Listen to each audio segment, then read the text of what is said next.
विद्यार्थी मित्रांनो, आज आपण स्थूल अर्थशास्त्रामधील स्थूल अर्थशास्त्राचं महत्त्व या विषयावर या ठिकाणी चर्चा करणार आहोत। तो स्थूल अर्थशास्त्राचं नेमकं काय महत्त्व आहे, किती महत्त्वाचा हा सब्जेक्ट आहे ते आपण या ठिकाणी जाणून घेणार आहोत। तर चला लक्षात घेऊ सुरुवातीला की स्थूल अर्थशास्त्र म्हणजे नेमकं काय। तर आपण या अगोदरच्या व्हिडिओमध्ये स्थूल अर्थशास्त्राची व्याख्या अभ्यासलीच आहे। तर एकूण किंवा सरासरी पातळीवरचे जे काही चल आहेत अशा चलांचा अभ्यास करणारं जे शास्त्र आहे त्याला स्थूल अर्थशास्त्र असं आपण म्हणतो। उदाहरणार्थ एकूण उत्पादन किंवा राष्ट्रीय उत्पादन, राष्ट्रीय उत्पन्न, सर्वसामान्य भाववाढीचा दर, सर्व घटक या सर्वांचा अभ्यास त्यामध्ये केला जातो। कोणत्याही एका विशिष्ट घटकाचा अभ्यास मात्र केला जात नाही, लहानात लहान घटकाचा अभ्यास केला जात नाही, तर एकूण अशा स्वरूपाच्या घटकाचा अभ्यास स्थूल अर्थशास्त्रात केला जातो। हे आपण या अगोदरच्या व्हिडिओमध्ये लक्षात घेतलं आहे। तर फार त्यावर परत प्रकाश न टाकता आपण आपल्या आजच्या विषयाला प्रारंभ करू। आजचा विषय आहे स्थूल अर्थशास्त्राचं महत्त्व।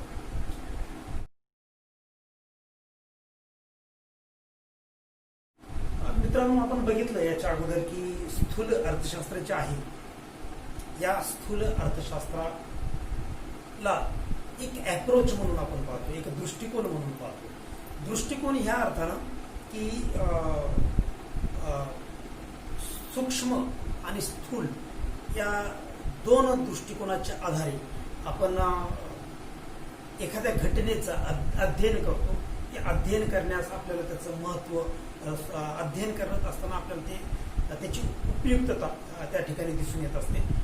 कशा पद्धतीचं ते लक्षात घ्या की समजा एखादी झोपडपट्टी आहे, त्या झोपडपट्टीतील व्यक्तींच्या समस्यांचा अभ्यास जर आपण करणार असतो तर आपण त्या ठिकाणी प्रत्येक व्यक्तीला विचारण्यापेक्षा एका व्यक्तीला जरी विचारलं तरी देखील त्यांच्या समस्या आपल्याला ताबडतोब लक्षात येऊ शकतात। या ठिकाणी आपण सूक्ष्म हा दृष्टिकोन वापरतो, मायक्रो इकॉनॉमिक्स अंतर्गत सूक्ष्म दृष्टिकोन वापरतो। एका व्यक्तीची, झोपडपट्टीतील एका व्यक्तीची समस्या जवळपास सर्वांची समस्या असते।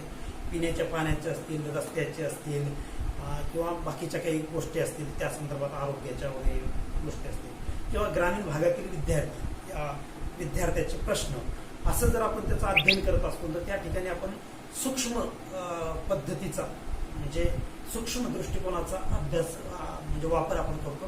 कारण लक्षात घ्या की ग्रामीण भागातल्या विद्यार्थ्यांच्या ज्या समस्या असतात, एक तर ग्रामीण पार्श्वभूमी असते, कृषी हा त्यांचा उत्पन्नाचा कणा असतो, जवळपास शेती हा मुख्य व्यवसाय असतो, त्यामुळे सीझनमध्ये बऱ्याच त्यांना कामही असतात, लाईटची समस्या असते, येण्या जाण्याच्या वाहनाची समस्या असते, त्याशिवाय जी काही साधने आहेत म्हणजे इंटरनेट वगैरे काय असतील किंवा याचं त्या ठिकाणी अभाव असतो। ही सर्वसाधारण जी काही लक्षणं आहेत ती एका विद्यार्थ्याच्या बाबतीत जी काही अडचणी असतात त्याच अडचणी जवळपास सर्व विद्यार्थ्याच्या बाबतीत असतात। म्हणजे एका विद्यार्थ्याचं अध्ययन केलं तर सर्वांना ते निष्कर्ष आपल्याला लावता येतात। पण काही ठिकाणी मात्र स्थूल दृष्टिकोन आपल्याला वापरावा लागत असतो। उदाहरणार्थ एखाद्या विषयामधली विद्यार्थ्यांची प्रगती आपण जेव्हा चेक करत असतो तर समजा एखादा इंग्लिश हा विषय असेल तर त्या विषयामधले TYचे विद्यार्थी किंवा SYचे विद्यार्थी यांची प्रगती जर मोजणार असतो आपण तर एका विद्यार्थ्याच्या मार्कावरून आपण सर्वांचा अंदाज करणार नाही, तर सर्वांचे मार्क एकत्रित लक्षात घेऊन त्यांची बेरीज करून सर्व जे विद्यार्थी त्या संख्येनं त्याला भाग दिला असता सरासरी मिळेल आणि मग आपल्याला सरासरी त्या वर्गाची त्या विषयाच्या संदर्भातली हुशारी लक्षात येते। इथं मात्र आपण सूक्ष्म दृष्टिकोन न वापरता स्थूल दृष्टिकोन वापरला, म्हणजे हे दोन प्रकारचे दृष्टिकोन आहेत। म्हणून स्थूल अर्थशास्त्र एका अर्थानं आपल्याला अर्थव्यवस्थेचं अध्ययन कसं करायचं त्याबाबत मार्गदर्शन करताना असं मार्गदर्शन करतं की अर्थव्यवस्थेचा समग्र किंवा सरासरी पातळीवर अध्ययन केलं गेलं पाहिजे। तर ते अध्ययन केल्यामुळे नेमकं काय आपल्याला उपयोग या ठिकाणी या अर्थशास्त्राची मिळतात ते आपण या ठिकाणी स्थूल अर्थशास्त्राचं महत्त्व या हेड खाली या ठिकाणी बघणार आहोत. तर स्थूल अर्थशास्त्राचं महत्त्व इथं आपण लिहिलेलं आहे. पहिला जो मुद्दा आहे की अर्थव्यवस्थेची कार्यप्रणाली समजून घेणे.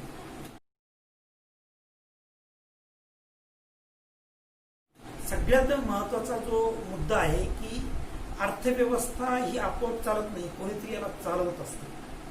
अर्थव्यवस्थेमध्ये रोजगार निर्मिती असेल, किंमत धोरण असेल, पैशाचा पुरवठा, पैशाची मागणी, एकूण गुंतवणूक, बचत, उपभोग, हे जे काही चल असतात या चलांच्या संदर्भात यांना नियंत्रित करण्याच्या संदर्भात सरकारच्या पातळीवर अनेक वेगवेगळ्या प्रकारची धोरणे त्या ठिकाणी राबवली जात असतात. प्रामुख्याने मौद्रिक धोरण असेल, राजकोषीय धोरण असेल, या धोरणाच्या माध्यमातून वेगवेगळ्या चलांना प्रभावित करण्याची धोरणं सरकार हे समग्र पातळीवर अर्थव्यवस्थेच्या संपूर्ण पातळीवर राबवत असते. उदाहरणार्थ रोजगार निर्मिती जर करायची असेल तर नेमकं काय करायचं, कोणत्या क्षेत्रात रोजगार निर्मिती करायची, बेकारी निर्मूलनाचा प्रश्न असेल, त्याच्यानंतर भाववाढीचा प्रश्न असेल तर भाववाढी नियंत्रित कशी करायची, किंवा भाववाढ होण्यासाठी काय करायचं किंवा कमी होण्यासाठी काय करायचं, याचा निर्णय सरकार घेत असते. त्या अंतर्गत जेव्हा निर्णय घेताना किंवा ही कार्यप्रणाली लक्षात घेताना सरकारला देखील एक मार्गदर्शक म्हणून हा विषय त्या ठिकाणी समोर येत असतो. या विषयाचं जर स्थूल अर्थशास्त्राचं जर चांगल्या पद्धतीनं अध्ययन या धोरणकर्त्यांना जर असेल तर चांगल्या पद्धतीचे निर्णय घेतले जाऊ शकतात. एकूण मागणीचं, एकूण पुरवठ्याचं, एकूण पैशाचा पुरवठा, एकूण पैशाची मागणी, बचत, गुंतवणूक या चलांचं महत्त्व काय आहे अर्थव्यवस्थेच्या या रोजगार निर्मितीच्या दृष्टिकोनातून, आर्थिक विकासाच्या दृष्टिकोनातून हे लक्षात येत असतं. म्हणून हे वेगवेगळ्या चलांचा जो अभ्यास आहे तो परिपूर्ण अभ्यास स्थूल अर्थशास्त्रात केला जात असतो. त्यांचे फायदे कसे आहेत, त्यांचे तोटे कसे आहेत, त्यांचा वापर कसा केला गेला पाहिजे याचं अध्ययन स्थूल अर्थशास्त्रात असल्यामुळे एकूण अर्थव्यवस्था कशा स्वरूपानं चालते, एकूण अर्थव्यवस्थेची कार्यप्रणाली नेमकी कशी चालते याचं भान त्या ठिकाणी येत असतं. म्हणून अर्थव्यवस्थेची जर कार्यप्रणाली तुम्हाला समजून घ्यायची असेल तर स्थूल अर्थशास्त्र तुम्हाला लक्षात येणं किंवा त्याचं अध्ययन करणं खूप गरजेचं असतं. म्हणून हा पहिला मुद्दा आहे. आता लक्षात घेऊन आपण दुसरा मुद्दा, आर्थिक धोरण ठरविण्यास उपयुक्त.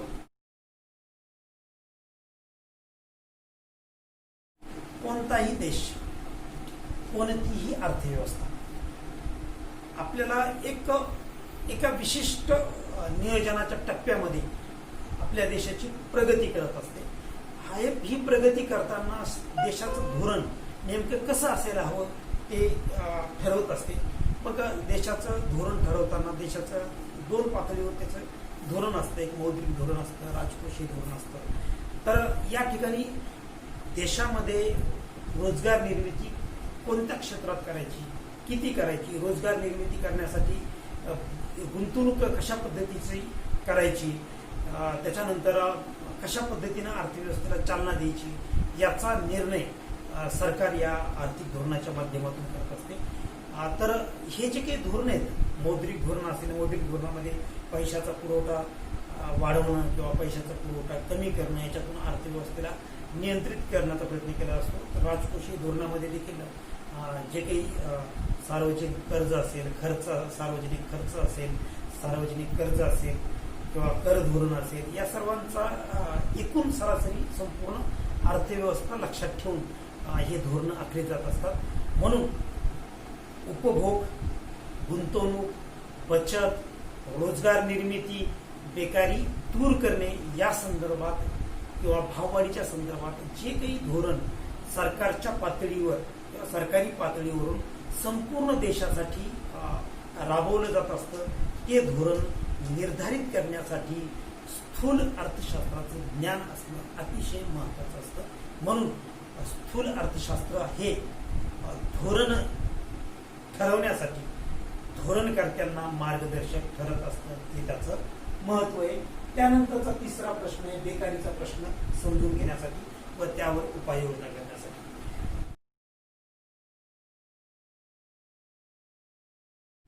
कोणत्याही अर्थकारणाचा जो मुख्य उद्देश असतो तो असतो की लोकांचं अधिकाधिक कल्याण झालं पाहिजे. लोकांचं कल्याण हे त्यांना मिळणाऱ्या उत्पन्नावर आधारित असतं. उत्पन्न लोकांना मिळत असेल तर त्यांचं कल्याण होतं असं आपण त्या ठिकाणी अंदाज करू शकतो. कारण उत्पन्नावर उपभोग अवलंबून असतो.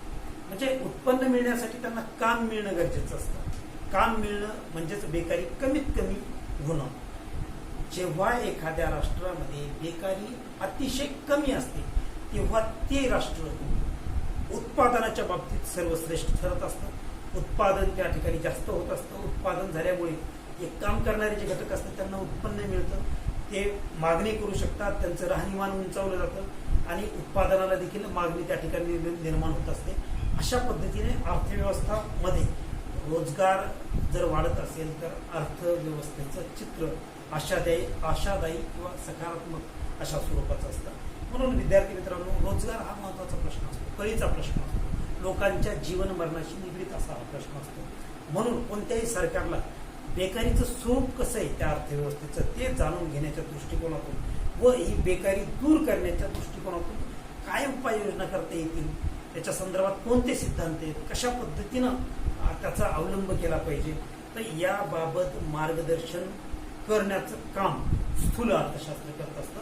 म्हणजेच बेकारीचा प्रश्न कशा पद्धतीनं हाताळायचा व रोजगार निर्मिती जास्तीत जास्त कशी करायची याचा विचार या स्थूल अर्थशास्त्रात केला जातो. प्रामुख्यानं हा महत्त्वाचा विषय स्थूल अर्थशास्त्राचा आहे. केन्स यांनी देखील त्यांच्या ग्रंथामध्ये जी काही प्रभावी मागणी आहे त्या प्रभावी मागणीचं महत्त्व रोजगाराच्या संदर्भात व्यक्त केलेलं आहे. प्रभावी मागणी वाढल्यानंतर रोजगार कशा पद्धतीने वाढतो याचं विवेचन त्यांनी रोजगाराच्या सर्वसामान्य सिद्धांतात केलेलं आहे. म्हणजे जे काही सिद्धांत या संदर्भात मांडलेले आहेत रोजगाराच्या संदर्भात त्यातून आपल्याला बेकारीचे प्रश्न कशा पद्धतीने हाताळता येतील व बेकारी कमीत कमी करता येतील याचं ज्ञान मिळत असल्या कारणानं स्थूल अर्थशास्त्र बेकारीचा प्रश्न समजून घेण्यास व त्यावर उपाययोजना करण्याच्या दृष्टिकोनातून अतिशय महत्त्वाचा आहे. यानंतरचा प्रश्न आहे राष्ट्रीय उत्पन्नाचे महत्त्व लक्षात घेण्याच्या दृष्टिकोनातून स्थूल अर्थशास्त्र महत्त्वाचे आहे. विद्यार्थी मित्रांनो, आपण बघितलं राष्ट्रीय उत्पन्नाच्या अगोदरच्याही काही व्हिडिओमध्ये ह्या कन्सेप्ट आपण बघितलेल्या आहेत. किंबहुना प्रत्येक व्हिडिओच्या ज्या गोष्टी असतात म्हणजे व्याख्या असेल, त्याचं स्वरूप असेल आणि आता आज आपण पाहतो ते महत्त्व एकमेकाशी रिलेटेड आहे, कनेक्टेड आहे. त्याचं कनेक्टेड असण्याचं कारण व्याख्यामध्ये ज्या गोष्टीचा आपण उल्लेख करतो त्याच गोष्टीचा उल्लेख आपण स्वरूप किंवा व्याप्तीमध्ये करत असतो.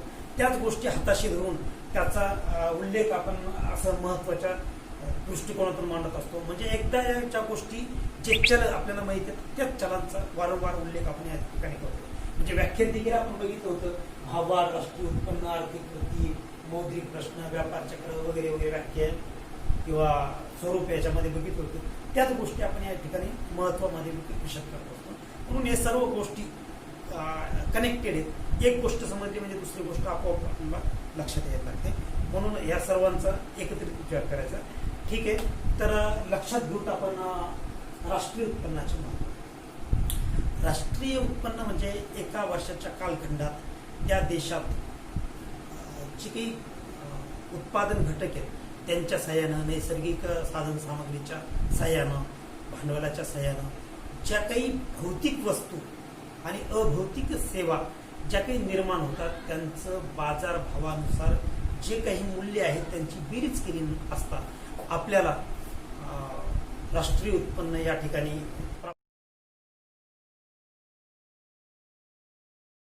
राष्ट्रीय उत्पन्नाचा जो काही फ्लो आहे त्या फ्लोवरून त्या अर्थव्यवस्थेच्या आर्थिक प्रगतीचा आपल्याला अंदाज करता येत असतो.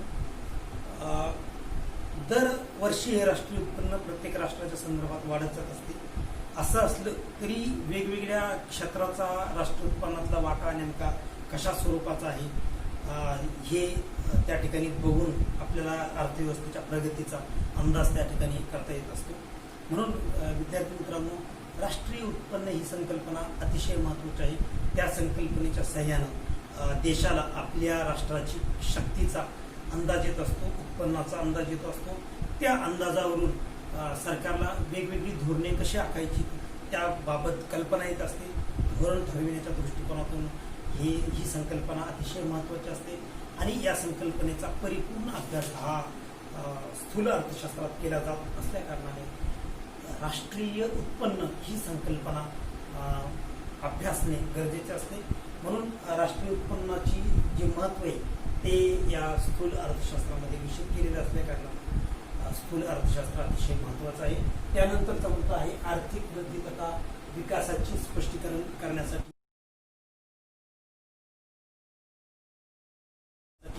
उपयुक्त. तर आर्थिक विकास प्रत्येक राष्ट्राचं एम आहे, ध्येय आहे. आर्थिक विकास साध्य करणे, आर्थिक वृद्धी करणे. आर्थिक विकास ही संकल्पना अविकसित किंवा मागास किंवा विकसनशील राष्ट्राच्या संदर्भात वापरली जाते. तर वृद्धी ही विकासानंतरची गोष्ट आहे, म्हणून ती आर्थिक वृद्धी हा शब्द प्रयोग विकसित राष्ट्रासाठी केला जात असतो. तर आर्थिक वृद्धी किंवा विकास या दृष्टिकोनातून कोणते चल महत्त्वाचे आहेत, कोणत्या चलांचा काय इम्पॅक्ट संपूर्ण अर्थव्यवस्थेत होतो, तर त्या दृष्टिकोनातून जो अभ्यास आहे, जे अध्ययन आहे ते या स्थूल अर्थशास्त्रात होत असल्या कारणाने आपल्याला एकूण मागणी, एकूण पुरवठा, एकूण पैशाची मागणी, एकूण पैशाचा पुरवठा, सर्वसाधारण किंमत पातळी, त्याच्यानंतर उपभोग फलनाचे महत्त्व, गुंतवणूक फलनाचे महत्त्व, त्याच्यानंतर व्यापार चक्रे, या सर्वांचं अध्ययन या स्थूल अर्थशास्त्रात केले जात असल्या कारणाने आपल्याला लक्षात येतं की कोणते घटक कशा पद्धतीने हाताळले म्हणजे त्या अर्थव्यवस्थेची प्रगतीला पूरक वातावरण होतं, हे आपल्याला स्थूल अर्थशास्त्राच्या अध्ययनाच्या मदतीनं जाणून घेता येत असल्या कारणानं आर्थिक वृद्धी किंवा विकास करताना स्थूल अर्थशास्त्राचं अध्ययन हे अतिशय महत्त्वाचं ठरत असतं. त्यानंतरचा महत्त्वाचा प्रश्न आहे तो मौद्रिक प्रश्न समजून